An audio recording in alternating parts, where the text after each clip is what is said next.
who's not here. So, Congressman Drixie Cardema, you are recognized. Thank you, Mr. Chair. Good evening po. Just a manifestation. This is a manifestation. Yes, Okay. Chair. Please proceed. Tayo ditong mga kinatawan ay ibinoto lamang ng ilang libong Pilipino. Ngunit ang kasama natin ngayon ang Pangulong Duterte, ang most voted Philippine leader ng 2016. At ang kanyang anak, Vice President Sara Duterte, ang most voted Philippine leader naman ngayong 2022. I would like to manifest na gusto ng sambayanang Pilipino ang pagdurog niya sa mga kriminal, durugista at NPA na terorista. Kaya sila ibinoto at patuloy na mahal ng mga Pilipino. Kaya gusto natin ng patas na hearing. Sana sinama natin dito ang libo-libong mga magulang na ang mga anak ay biniktima ng mga durugista. Ang mga ordinaryong Pilipino na naglalakad galing trabaho, tapos sinaksak o pinatay ng adik, lahat ng mga kababaihan, na kahit pati infant na babae ay ginahasa na ng adik. Libo-libo rin ang kanilang mga magulang at mahal sa buhay na wala dito ngayon. Awang-awa ang mga Pilipino sa mga inosenteng pamilyang na ito, kaya niluklok ng bansa ang Pangulong Duterte. Ang drug war ng Pangulo ay policy lamang.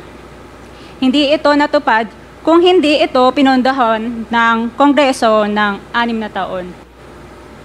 Majority pa nga dito sa mga kinatawan ay naka-Duterte fist pa nung buong 6 na taon eh.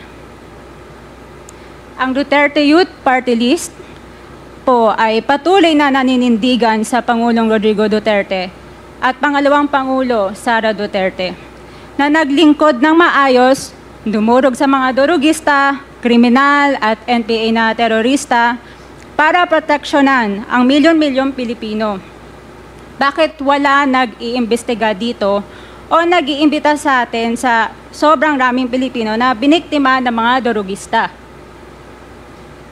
And lastly, sa mga kongresista na kaalyado ng mga NPA, mahaya naman tayo sa topic ng pagpatay dahil kayo mismo, hindi kayo nagsasalita sa pagpatay ng NPA sa mga pulis, sundalo at mamayang Pilipino.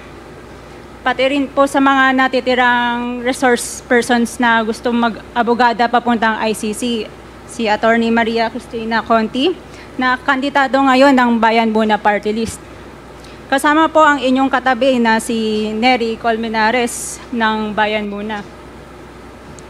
Sa NPA, nire-recruit ang mga kabataan para pabagsakin ang gobyerno at pumatay ng mga pulis, sundalo at tropa ng gobyerno. Di nyo naman kinokondena ang pagpatay nila. Ang kinokondena nyo ngayon ay ang dalawang naging most trusted leaders ng bansa na todo effort protektahan ang milyong-milyong mga Pilipino.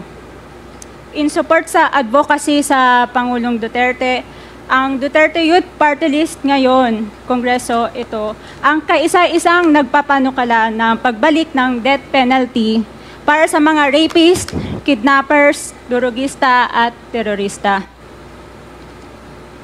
In behalf of the Duterte Youth Party List, kami ay nagpapasalamat sa todong suporta ng Pangulong Duterte at VP Sara Duterte sa mga tropa ng gobyerno at sa pagdurog nyo sa mga kriminal, durugista at NPA na terorista.